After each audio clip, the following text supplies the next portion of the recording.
Alors, me revoilà de retour aujourd'hui, ça sera 2 vidéos pour le prix d'une ou presque. Bon, j'avoue que les idées, elles fusent dans ma tête. Et je viens de regarder une autre vidéo d'une personne qui vient de parler, à peu près de parler du même sujet que je suis en train de parler en ce moment. Donc, ouais, qu'est-ce que c'est d'être entrepreneur? Alors, pour vous dire, là d'où je viens, je vends sur eBay. Je suis auteur, compositeur, interprète. Alors, je m'appelle pas auteur, compositeur, interprète parce que ça fait bien. Je m'appelle auteur, compositeur, interprète. Je me présente devant vous en tant que tel parce que au moment où je vous parle, j'ai 6 albums qui sont sur les plateformes de streaming. Donc, si vous recherchez, et même sur vous pouvez même écouter ma musique sur cette plateforme. Donc, si vous tapez sur un moteur de recherche, soit sur cette plateforme ou votre plateforme de streaming préférée, vous tapez Béatrice Mars en 2 mots avec un E à la fin de Mars, vous allez me retrouver, moi avec des vidéos en anglais et ma musique sur cette plateforme et sur les plateformes de streaming vous pouvez écouter ma musique. C'est aussi simple que ça. Donc, et j'ai aussi donc une chaîne YouTube au nom de Béatrice Mars. J'ai plus de 100 vidéos sur cette chaîne et j'ai seulement 2 abonnés. Et les 2 abonnés, c'est des comptes que j'ai. Je voulais juste un petit peu faire démarrer la chaîne, mais en fait, elle n'a pas démarré du tout. Voilà, pour mettre les choses en perspective, je dirais. Alors, pourquoi je m'appelle, en fait, je me présente, donc, je dis que je pense que je suis un entrepreneur parce que je fais de la création. J'ai créé une petite activité en 2011 et en 2017, j'ai décidé comme j'aimais faire de la musique, j'aime m'enregistrer, je me suis dit, je vais le faire de manière officielle, je vais pas me débiner. Et vu la technologie, j'ai aucune raison de me débiner. Donc en gros, je vais enregistrer. Je vais enregistrer au début. Je pensais pas que j'allais officiellement mettre ma musique sur une plateforme de streaming. Et à un moment donné, je me suis dit, tu vas pas te débiner, tu le fais, c'est le moment où jamais, t'as aucune excuse. Donc je l'ai fait. Voilà, point à la ligne. Dans les faits, j'enregistre et quand j'estime que mon album est prêt, je le mets en ligne et vous pouvez l'écouter. Donc en gros, vous pouvez acheter ma musique. Et pour la petite histoire, c'est quand vous écoutez une chanson sur une plateforme de streaming, l'artiste, tout ce qu'il gagne, c'est moins d'1 centime d'euro. Voilà, pour mettre les choses en perspective. Alors, qu'est-ce que c'est qu'être entrepreneur? Parce que dans tout ça, ok, euh, quand on parle de ma vente sur eBay, c'est moi qui cherche ma marchandise, c'est moi qui la mets en vente, c'est moi qui fais les photos, c'est moi qui fais les envois, c'est moi qui prépare tout, c'est moi qui fais tout. Ok. Quand on parle de ma musique, j'enregistre ma musique, c'est moi qui enregistre, je m'enregistre sur tous les instruments, c'est moi qui chante. En gros, chanter, rapper, je sais pas, slammer, je sais pas. Bref, c'est mon art, c'est ce que je ressens, c'est ce que j'enregistre et c'est ce que je vous permets, entre guillemets, si vous le voulez, d'écouter. C'est aussi simple que ça. Donc, eBay, c'était en 2011, la musique, c'est depuis 2017. À ce jour, j'ai mis 6 albums en ligne. Cette année, je devais en mettre en ligne, mais avec tout ce qui se passe, et vu que j'ai 0 €, je peux pas les mettre en ligne. J'ai le 7e album qui est quasiment fini. Quand je dis je fais tout, donc j'enregistre tout, c'est moi qui fais la promotion, c'est moi qui suis directeur artistique, c'est moi qui fais les couvertures de mes albums. Donc c'est moi qui fais tout. Ok, c'est aussi simple que ça. C'est moi qui enregistre, voilà, à la CSM, c'est moi qui tout fais. C'est moi qui tout fais. Donc, à ce titre, je me considère un entrepreneur. Alors, qu'est-ce que je fais? Déjà, par rapport à quand j'étais salarié et que maintenant que je suis, entre guillemets, entrepreneur, quelle est ma philosophie de la vie? Tout simplement, maintenant, une année, c'est 365 jours, 24 heures sur 24. Entre guillemets, si j'arrête de dire 24 heures sur 24, c'est les heures que je prends pour dormir. On va dire ça comme ça. Autrement, dans ma vie de tous les jours, je suis toujours en train de penser soit à mon activité eBay, soit à ma musique, d'une manière variée. Et en plus de ça, donc en gros, comme je sais que si je suis auteur, compositeur, interprète, et entre guillemets, je veux avoir tous les fruits de mon travail, je sais qu'il faut que je m'occupe aussi de la partie, je dirais, business d'être auteur, compositeur, interprète. Donc en gros, je me tape des bouquins d'économie et de business en anglais, voilà, comment créer un business et tout ça. Donc effectivement, j'ai toute une bibliothèque. Si vous allez sur ma chaîne Béatrice Mars, vous verrez que quand je fais des vidéos, j'ai toujours il y a toujours des bouquins derrière moi. En fait, c'est tous les livres que j'ai lus depuis 2014. Ok, c'est quasiment des bouquins sur la nutrition, voilà, et des business, self-development, psychologie et compagnie. Voilà, c'est aussi simple que ça. Donc ma vie, c'est 24 heures sur 24, 7 jours sur 7. La dernière fois que je suis partie en vacances, c'était il y a plus de 12 ans. Ok.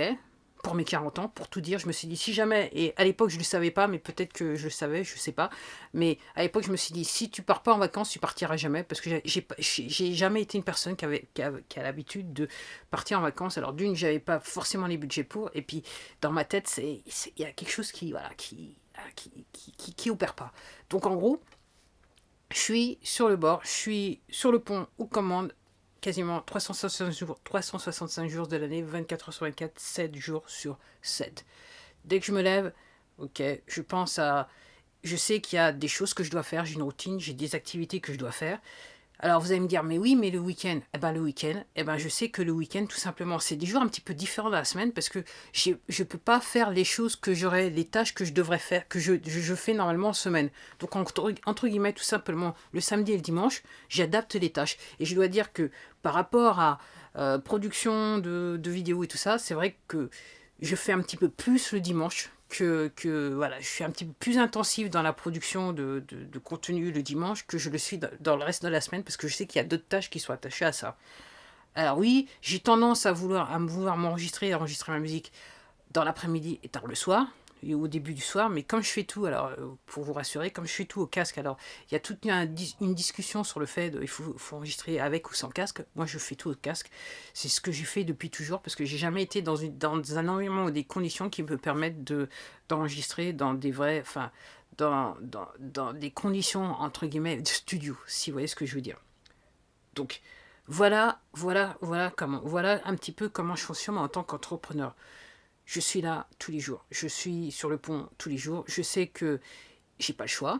Comparé au salariat, en sachant qu'en 2014 j'étais malade, je peux pas dire que, bien qu'en 2014 j'étais toujours salarié, donc ça tombait bien, mais je ne suis plus salarié depuis 2017, pour tout dire.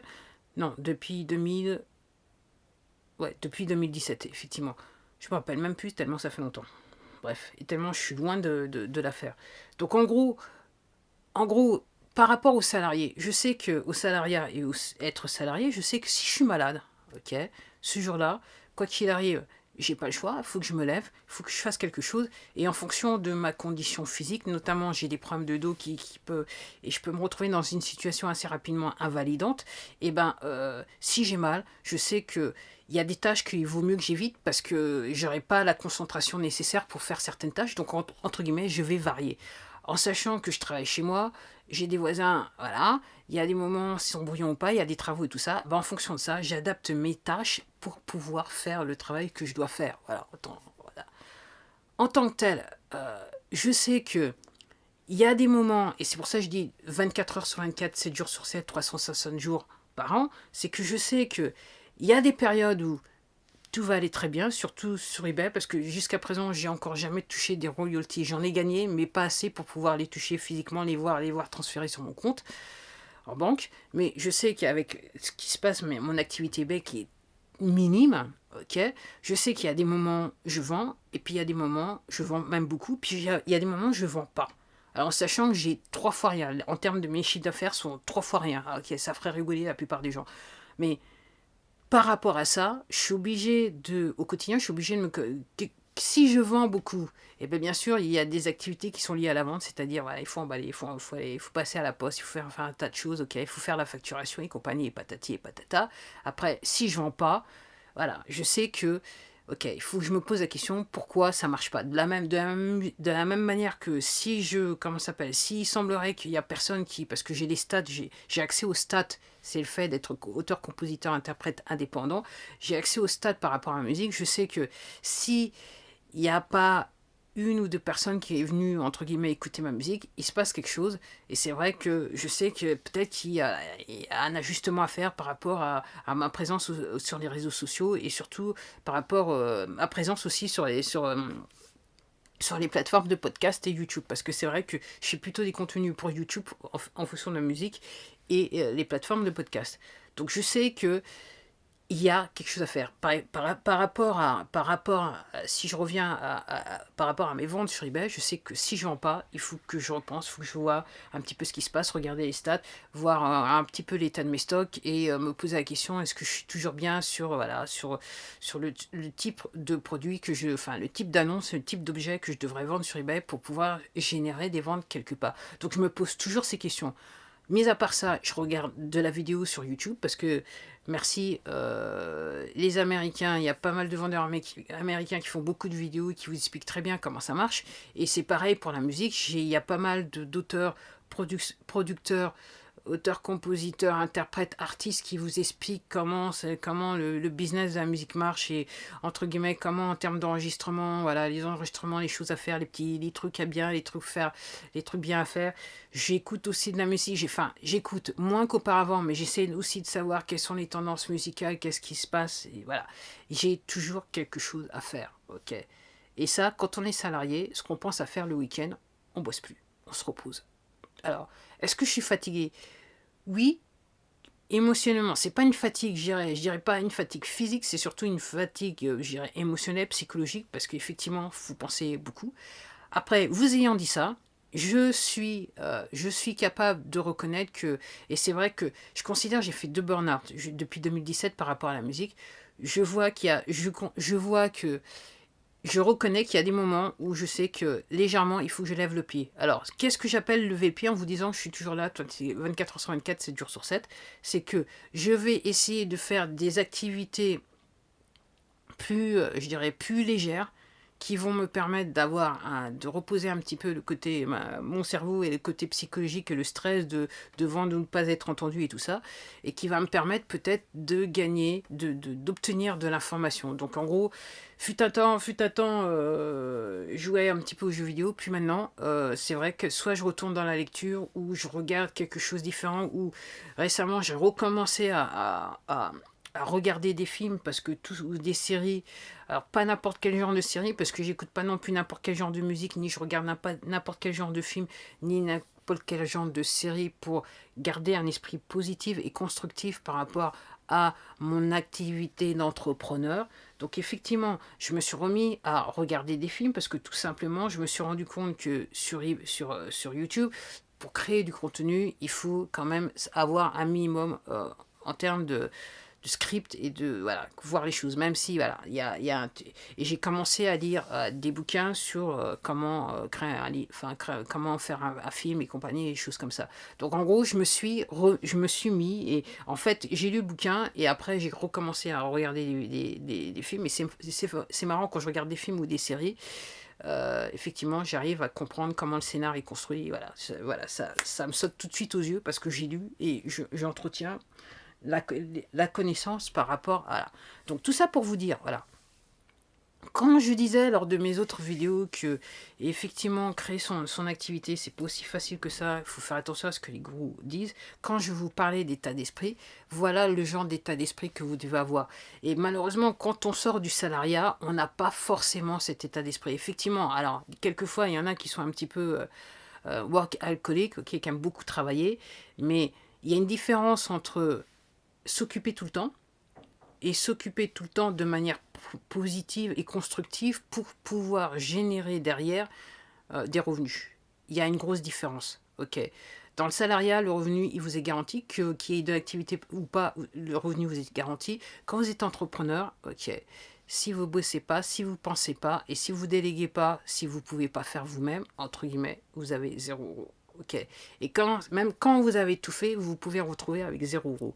Et il faut avoir les connaissances et je dirais l'humilité, ok, de pouvoir se dire, ok, j'ai 0 €, pourquoi j'ai 0 €? Ok, qu'est-ce que j'ai fait là? Qu'est-ce qui va pas? Quelle information je dois chercher pour pouvoir, entre guillemets, essayer de retrouver le chemin du supérieur, montant supérieur à 0 €. C'est aussi simple que ça. Donc, et quand vous faites plus de 0 € de manière régulière, ok, il faut comprendre, il faut aussi savoir comprendre ce qui se passe, pourquoi vous faites beaucoup d'argent, pour pouvoir reproduire le schéma dans le futur de façon plus constante. Donc, c'est un travail de tous les jours. Et quand on est salarié, ok, on n'a pas forcément cet état d'esprit. Et c'est pour ça qu'effectivement, à l'état d'esprit du salarié, à l'état d'esprit de l'entrepreneur, c'est un petit peu des kilomètres. Pour moi, il y a des kilomètres, voilà, des kilomètres d'intervalle. Et cet intervalle, malheureusement, quand vous regardez ces vidéos qui vous disent oui, si vous pouvez vous pouvez passer de 0 € à 60 000 ou 20 000 ou 1 000 € par mois ou par jour, ou voilà, en faisant ça, Ce qu'ils vous disent pas derrière, ces gens-là, c'est que, ben, est-ce qu'un vrai entrepreneur vous dira, ouais, peut-être que j'ai galéré pendant je sais pas combien d'années pour essayer d'arriver à 1000 euros 1000 euros par jour, par an, ou, voilà, ou par mois, peu importe, mais j'ai dû galérer. Ces gens-là, ils vous disent, non, ça va être facile, je vais vous expliquer, et rien qui est facile. Et autant vous dire que tout cela dépend de vous. Je dirais le revenu, le résultat de l'affaire, tout dépend de vous. Tout dépend de la manière dont vous, psychologiquement, vous fonctionnez, vos connaissances, de la manière dont vous réagissez à, je dirais, à l'adversité. Et clairement, si vous n'avez pas ne serait-ce qu'une once d'humilité, l'entrepreneuriat, c'est pas pour vous. Si vous êtes le genre de personne, je connais tout, je sais tout, et il n'y a plus rien à apprendre, l'entrepreneuriat, c'est pas pour vous. Parce que l'entrepreneuriat, il va vous tout simplement vous apprendre l'humilité. Parce que quand vous pensez faire quelque chose et vous pensez que tout est de votre côté, dernièrement, c'est ce qui m'est arrivé du côté sur eBay. Et là, malheureusement, effectivement, c'est un petit peu, ça part un petit peu en couille. C'est le cas de le dire. Bon, il faut l'accepter, tout simplement. Voilà, c'est une perte sèche. Il faut l'accepter, il faut se remettre en question. Regardez ce qui s'est passé jusqu'à un moment, jusqu'à temps que, voilà, à un moment, il y a eu un machin, et puis là, ça redescend et ça ne veut plus reprendre. Qu'est-ce qui s'est passé? Quelle a été la démarche? Quel a été le processus? Quelles ont été les procédures? Qu'est-ce que je dois revoir? Qu'est-ce que je ne dois pas revoir? Si vous n'êtes pas capable de faire ça tout seul, ok, l'entrepreneuriat, c'est pas pour vous. Et ne croyez pas qu'il y a quelqu'un qui va, comme par magie, vous apprendre quelque chose qui va vous guider jusqu'au bout. C'est un lourd travail parce que chaque individu est différent. C'est pour ça qu'il y a des gens qui sont consultants et qui, entre guillemets, chargent, je dirais, le bras, hein, pour leur service, parce que c'est un travail. C'est quasiment, vous êtes papa, maman, psychologue et compagnie pour aider quelqu'un à sortir de la situation dont il s'est mis. Donc, c'est pas une personne qui, à travers Internet, va vous dire, va vous voir, qui va vous faire un ou deux webinars et compagnie, et qui vous promet de passer de 0 euros à 1000 euros par an, qui va pouvoir vous aider à distance. Ça, je peux vous le garantir, tout particulièrement si vous n'avez pas cette habilité et surtout l'humilité de pouvoir vous remettre aux questions au quotidien. Donc oui, entreprendre, c'est un état d'esprit. Et oui, oui, il faut savoir renoncer à des petites choses qu'on a l'habitude d'avoir quand on est salarié, c'est-à-dire les week-ends, il n'y a pas besoin de se prendre la tête. Les vacances, voilà, il y a juste à les planifier. Et l'entrepreneur, il doit se dire, ok, je pars en vacances, est-ce que j'ai réellement besoin de partir en vacances et combien d'argent je vais dépenser et comment je vais récupérer cet argent que j'ai dépensé, comment je vais le regagner. Et honnêtement, je pense que tout entrepreneur pense que les vacances, c'est clairement pas pour lui. Et en fait, je pense qu'ils se sont obligés de partir en vacances parce que soit il a des enfants, ou voilà, ou il y a des circonstances où tout simplement le docteur lui dit, lui dit que ouais, ça va pas le faire là maintenant, il faudrait peut-être lever le pied un petit peu. Mais clairement, il y a une attitude à avoir que ces personnes ne vous apprennent pas. Et c'est la base des choses. Je pense que, voilà, alors, il y a des gens qui regardent peut-être ces vidéos qui vont me dire, ouais, moi j'ai fait, j'ai réussi, j'ai pas eu besoin de me remettre en question, pas plus que ça. Alors, pour certaines personnes, une petite minorité, c'est inné, ça vient de là, ils ont grandi comme ça, ils sont nés comme ça. Et puis il y en a d'autres, la plupart, il faut apprendre. Il faut apprendre, il faut apprendre, il faut apprendre. Donc, ces personnes-là ne vous apprennent pas ça. Et la base pour pouvoir réussir et surtout pour créer une activité et surtout perdurer dans l'activité, c'est d'abord se remettre en question. Vous devez acquérir l'esprit de l'entrepreneur le plus rapidement possible. Ok.